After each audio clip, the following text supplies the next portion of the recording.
Products and services are something that larger companies can often provide more cheaply and more efficiently. In order to grow larger and gain advantage in size over other companies, sometimes companies buy other companies.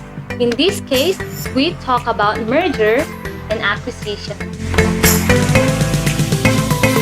Since the process of mergers and acquisitions are so complex and involve many large areas, it needs to pull together many advisors.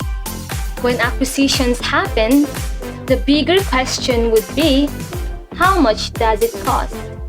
Before we dig deeper to the process of mergers and acquisitions, first we need to know what is a merger and an acquisition. Mergers happen when two existing companies, through an agreement, unite into one company and will have one ownership. Mergers are a way for companies to expand their reach, expand into new segments, or gain market share. A merger is the voluntary fusion of two companies on broadly equal terms into one new legal entity. Acquisition, on the other hand, occurs when one company purchases the stocks or bonds of another company and gain control over the latter. Purchasing more than 50% of a target firm's stock and other assets allows the acquirer to make decisions about the newly acquired assets without the approval of the company's other shareholders. Acquisitions, which are very common in business, may occur with the target company's approval or in spite of its disapproval. There are different kinds of mergers and acquisitions. Under merger, we have 5, namely conglomerate, congeneric, market extension, horizontal, and vertical. Conglomerate is a merger between two companies with unrelated business operations. They have nothing in common. The congeneric or product extension merger is another kind of merger which happens when two or more companies which operate in the same market combine with overlapping factors such as technology, research and development, marketing, and production process. A product extension merger is achieved when a new product line from one company is added to an existing product line of the other company. On the other hand, market extension merger occurs between companies which sells the same products but in different markets. Let's talk about horizontal merger. This kind of merger occurs between companies operating in the same industry. The merger is typically part of the consolidation between two or more competitors offering the same products or services. Such mergers are common in industries with fewer firms, and the goal is to create a larger business with greater market share and economies of scale since competition among fewer companies tends to be higher. When two companies that produce parts or services for a product merger, the union is referred to as a vertical merger. A vertical merger occurs when two companies operating at different levels within the same industry's supply chain combine their operations. Enough with mergers. Now, let's talk about acquisitions. As defined earlier in this video, acquisition happens when one company acquires or buys the bonds or stocks of another company to gain control over the latter. But before anything else, we need first to differentiate takeover from acquisition.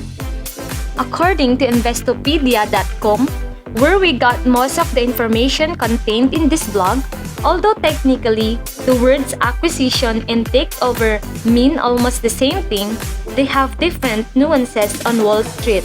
In general, acquisition describes a primarily amicable transaction where both firms cooperate, while takeover suggests that the target company resists or strongly opposes the purchase.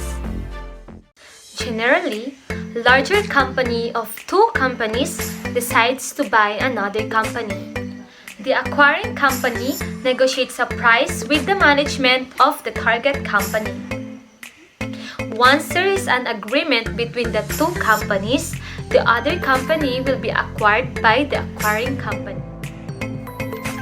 When an acquiring company has identified a possible target, first, it establishes a suitable price or range of prices, and second, it sets a tentative term of payment. It either offers cash, its own common stock, bonds, or other combination of cash and securities.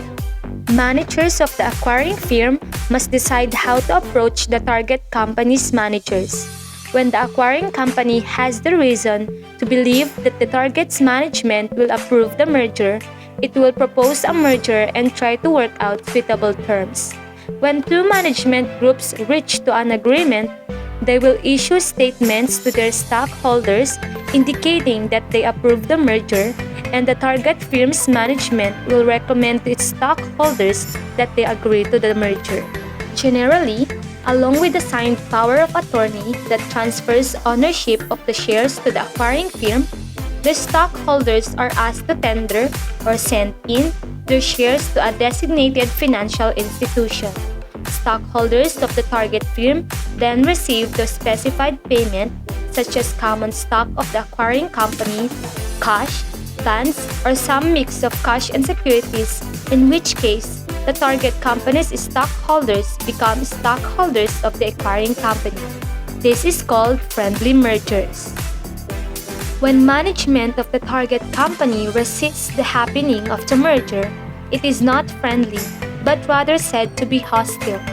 The target company may think that the price offered is too low, or maybe they want to keep their jobs. The acquiring firm must create a direct appeal to the target firm's stockholders. The acquiring company in a hostile merger will again make a tender offer and again ask the stockholders of the target firm to tender their shares in exchange for the offered price. Though in this situation, the target firm's managers will urge stockholders not to tender their shares, generally stating the price offered, in example, cash, bonds, or stocks in the acquiring firm is too low. So, what are the purposes of mergers and acquisitions? Why do companies do this?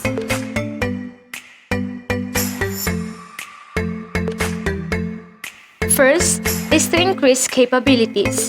Increased capabilities may come from expanded research and development opportunities or more robust manufacturing operations or any range of core competencies a company wants to increase. Second is to gain competitive advantage or larger market share. Companies may decide to merge with or acquire another company in order to gain a better distribution or marketing network. The distribution or marketing network gives both companies wider customer base practically overnight. Third is to diversify their products or services.